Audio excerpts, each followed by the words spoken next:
Bonjour frères et sœurs, merci de nous recevoir encore aujourd'hui pour ce message d'encouragement. Nous allons lire l'épître de Paul aux Corinthiens, première épître de Paul aux Corinthiens, chapitre 9, le verset 16.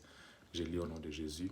Si j'annonce l'évangile, ce n'est pas pour moi un sujet de gloire, car la nécessité m'en est imposée, et malheur à moi si je n'annonce pas l'évangile. Gloire à Dieu.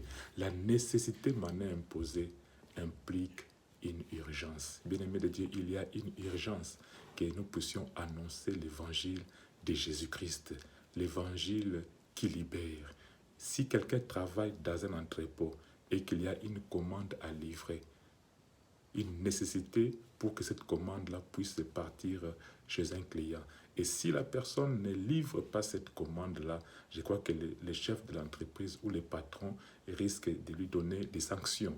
Et je crois que pour le moment, chacun de nous est tenu responsable de propager la bonne nouvelle de Jésus-Christ. Bien aimé, peut-être certaines personnes pourront regarder cette vidéo, écouter ces messages et supprimer.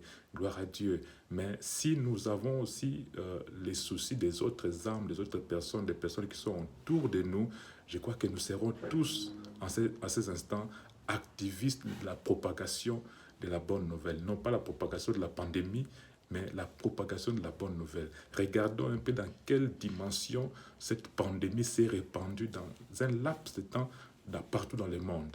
Et je crois que le Seigneur veut que nous puissions prendre cette responsabilité parce qu'il y a une urgence d'annoncer la parole de Dieu pour que personne ne dise qu'il n'a pas écouté les messages de la bonne nouvelle, les messages de Jésus-Christ. Bien-aimés de Dieu, soyons activistes de la propagation de la bonne nouvelle, car il y a urgence. Soyez encouragés. Que le Seigneur vous bénisse.